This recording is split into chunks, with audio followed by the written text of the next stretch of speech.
السلام عليكم عشاق السينما فين ما كنتو. السينما المغربيه عمرها ما كانت معروفه بافلام الرعب، وكل المحاولات اللي داروا المخرجين من قبل كانت تجارب فاشله وما قدراتش تخلق داك الاحساس الحقيقي ديال الخوف. ولكن تخيل معايا فيلم الرعب المغربي ديال اليوم قدر يقلب الطاوله ويبدل الفكره ديال المغاربه على افلام الرعب المغربيه. الفيلم ديال اليوم ماشي عادي، ولكن تجربه نفسيه غادي تدخل عقلك في واحد المزيج بين الرعب والفولكلور المغربي بطريقه مرعبه ومبتكره. واش هذا الفيلم قدر يكون ثوره في افلام الرعب، ولا حنا اللي كنا كنقللوا من الامكانيات ديال السينما المغربيه؟ مرحبا بكم في حلقه جديده من مراجعه السينما المغربيه. ما تنساش تشترك في القناه وتفعل الجرس باش يوصلوك اخر مستجدات السينما المغربيه والعالميه. قصه الفيلم كتبدا في واحد الزمان اللي بعيد، في ليله عاشوراء واحد جوج ولاد صغار كيهربوا من الاحتفالات الصاخبه وكيدخلوا لواحد الحقل ديال الدوره. البنت سميتها بشيره ومزوجه بواحد العجوز وعايشه التعاسه معاه.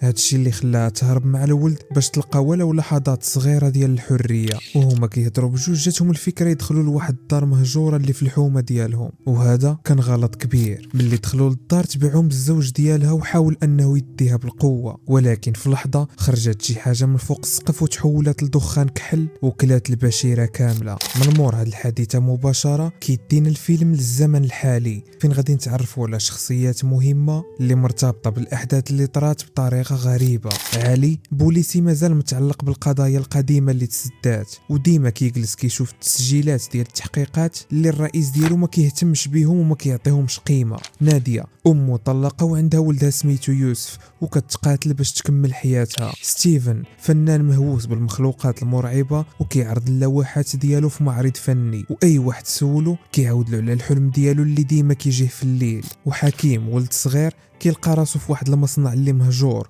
وكيكتشف واحد الرجل مجهول اللي مشدود بالسناسل وفي واحد الوضعيه اللي كتشبه الاحداث اللي وقعت في الماضي. ولكن هذا الراجل ماشي عادي، حيت كيخبي واحد السر اللي غادي نكتشفوه مع مرور الاحداث، وغادي يكون عندها دور مفصلي في تغيير القصه كامله. وعن طريق واحد الفلاش باك كنرجعوا للماضي فين كنكتشفوا ان ناديه، علي وستيفن وواحد الدري اخر كانوا اصدقاء العمر وهما صغار. ديما كانت الهضره ديالهم كتدور على واحد الاسطوره اللي كتقول ان واحد الدار مهجوره في الحومه ديالهم كتاكل الاطفال وديما كيختفوا فيها الناس. وقالوا علاش ما نمشيوش لهاد الدار المهجوره ونكتشفوها، شنو غادي يطرا كاع، بلا ما يعرفوا انهم غادي يكشفوا واحد السر خطير اللي غادي يبدل حياتهم كامله. فاش وصلوا للدار المهجوره لقاو واحد الرجل اللي كبير مربوط بالسناسل وفمه مشدود بواحد الحديده. الدري الرابع اللي سميتو سمير قرب ليه وحيد ليه الكمامه ديالو، وبلا ما يعرف انه في ديك اللحظه طلق الصراح ديال واحد الكيان اللي خطير واللي غيدمر حياتهم كاملين. خرج من الراجل واحد الدخان اللي كحل ومرعب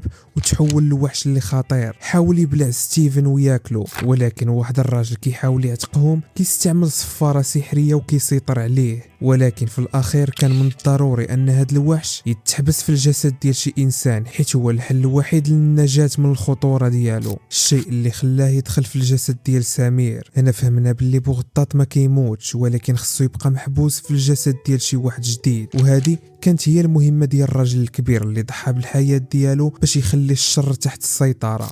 وهنا كاملين بلا شك غادي تعرفوا باللي الرجل اللي محبوس في المصنع هو الصديق الرابع ديالهم سمير. رجع للحياة ديالهم بواحد الطريقة اللي غامضة، ولكن ماشي بوحدو، معاه الوحش في الجسد ديالو. من بعد ما اكتشفنا سمير، نادية بدات كترجع ليها الذكريات ديال ديك الليلة، وهاد المرة كيستهدف الولد ديالها يوسف. علي جا في الوقت المناسب وحاول ينقذو، ولكن بالغلط قتل الراجل الوحيد اللي باليد ديالو يحبس هاد الوحش. وبهذا الشيء بوغطاط قدر يتحرر من الجسد ديال سمير، وبدات موجات جديده ديال الرعب والخطف في المدينه. هذا الشيء اللي خلاهم يتجمعوا بربعه كاملين من بعد 20 عام وقرروا يواجهوا هاد الكيان باش يساليو معاه في مره. ولكن المشكل الكبير كيفاش غادي يقتلوا واحد الحاجه اللي ما عندهاش جسد. سمير اللي كان حابس الوحش في الجسد ديالو لسنين عرف ان الحل الوحيد باش يسالي مع بوغطاط هو يبلعو مره اخرى ويدير الحد لحياته. هادشي اللي كنشوفوه في واحد اللحظه اللي حزينه فين سمير رمى راسو مسترجم وحاول ينهي هاد اللعنه.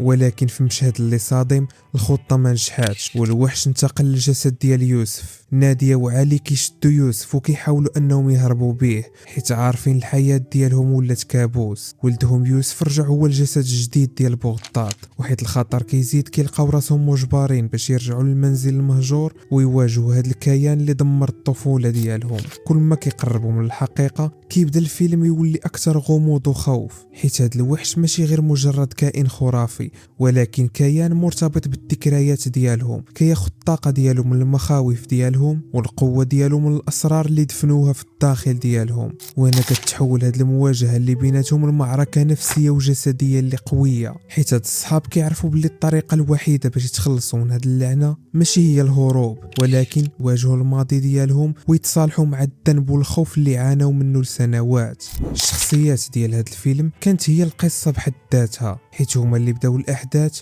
وهما اللي خصهم يساليوها. هاد الشخصيات كامله واخا اختلفت الحياه ديالهم وكل واحد مشى في طريق، الا ان حاجه وحده اللي كتجمعهم كاملين، واللي هي الماضي اللي كيطاردهم كل ليله، والرغبه ديالهم باش يديروا حد للمشكل اللي بداوه هادي 20 عام. الفيلم اليوم واخا فيلم رعب، الا انه قدر يوصل بعض الرسائل اللي مخفيه بطريقه اللي مميزه. نبداو ببوغطاط واللي كيمثل الرمز الماضي اللي ما كنقدروش ننساوه. الوحش في الفيلم ما كيمثلش فقط واحد الكائن اللي خارق، ولكن كيرمز للذكريات الصادمه والندم وحتى الذنوب القديمه اللي كتبقى كطارد الانسان مدى الحياه. عاشوره من بين الافلام القليله اللي خدات القصه ديالها من الاساطير المغربيه. بالنسبه للفولكلور المغربي، البلايص المهجوره ديما كترتبط بالخرافات، والفيلم استخدم هذا الشيء باش يخلق واحد الاحساس ديال الخوف من المجهول. وفي النهايه فيلم عاشوره تجربه فريده لمحبي الافلام الرعب، خصوصا الا كنتي كتقلب على واحد الفيلم اللي مستوحى من الثقافه والاساطير المغربيه.